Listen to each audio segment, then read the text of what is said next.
In this fourth video, I would just like to look at some of the very defensive way in which Tauranga City Council now operates, and perhaps the first thing to have a look at is a segment from a previous video I did, which actually shows where the council wanted to be and how they are functioning.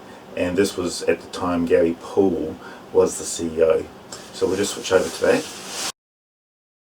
So this here is the response provided to me, and you'll see here that this is the staff survey, and this confirms that in conjunction with the communications with the Office of the Ombudsman in respect to the Council's refusal to provide the staff survey, it is now attached.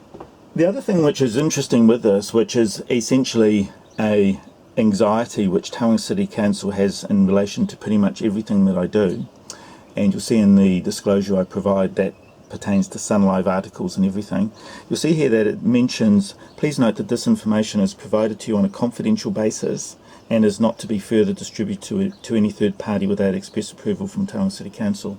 The Council is really concerned about what I'm going to use this information for, and that's come from Kirsty Downey. So here are the staff survey results from 2015, and you'll see that in some places that it actually also provides some comparisons back to 2013.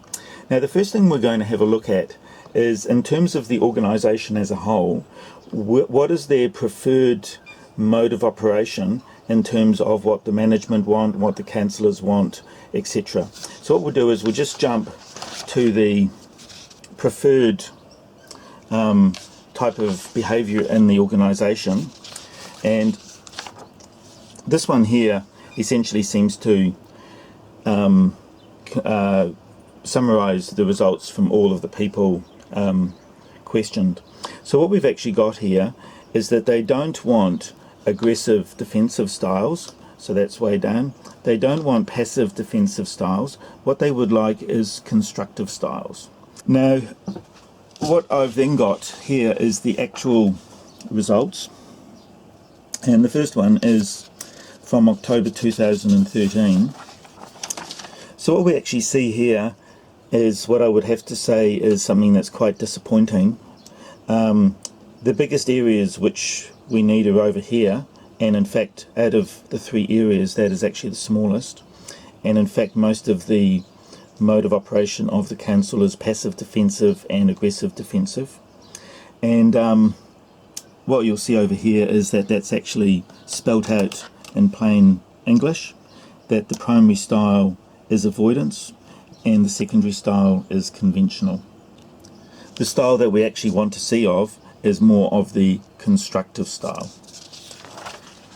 Now we've actually also got the operation of the council in August 2015, and these are actual results once again, and really doesn't look like much has actually changed. I'll pull up the old one. There might be a tiny little bit of movement over here, but in fact most of this looks pretty similar. And this page here summarises it quite nicely. Since 2013, when the new management came in, through to 2015, in terms of those two pie charts, I would say they're pretty much within the era of, or margin of error, they're pretty much the same. And what this is of course showing here is that if this is what you want, depending on the culture of the environment, you may actually end up with something that looks like this. Quite different.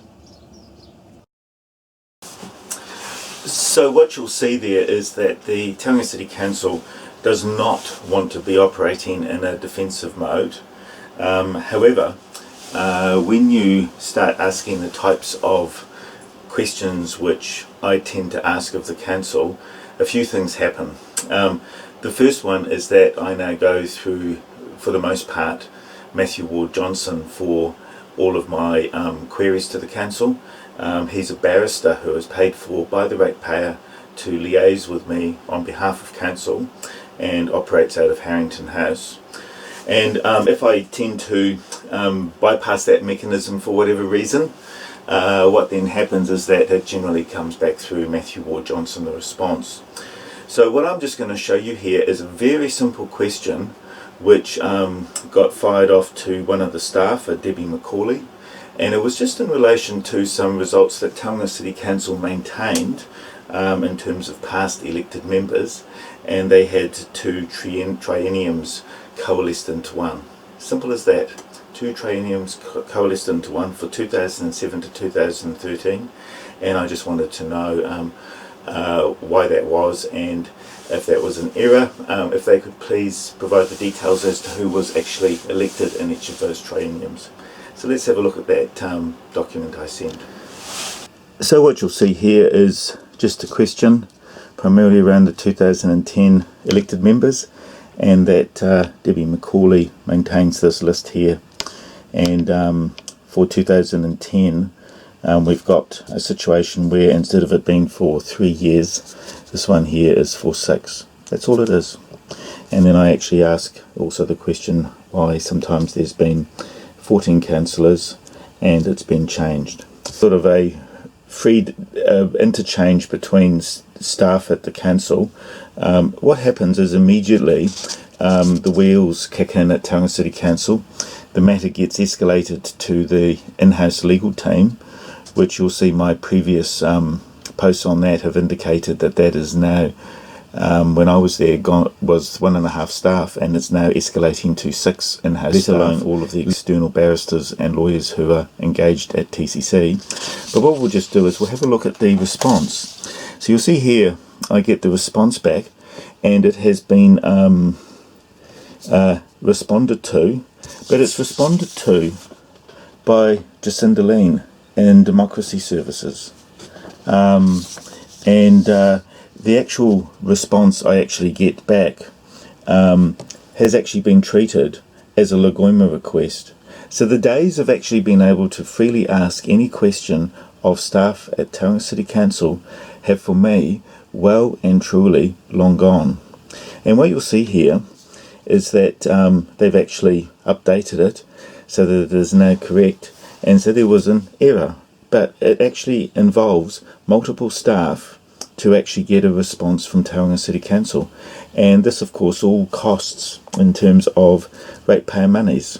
And you'll see there's sort of a tendency to not really want to deal with these questions at all, because there's sort of a mention there that in future these costs of $76 per hour may be incurred, which is essentially about the only remaining tactic other than various exclusions under Lagoima, which won't apply in this case, which the council can use to try to deter questions.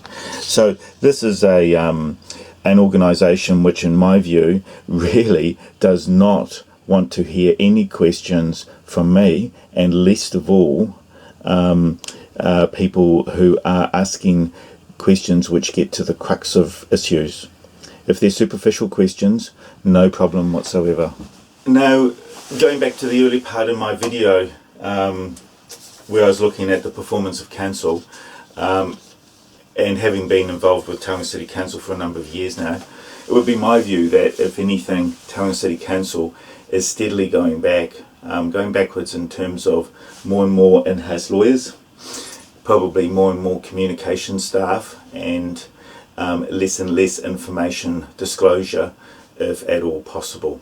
So that is my perception of Tauranga City Council, and I guess we have largely Gary Poole and the current crop of councillors, with the possible exception of John Robson, to actually thank for that.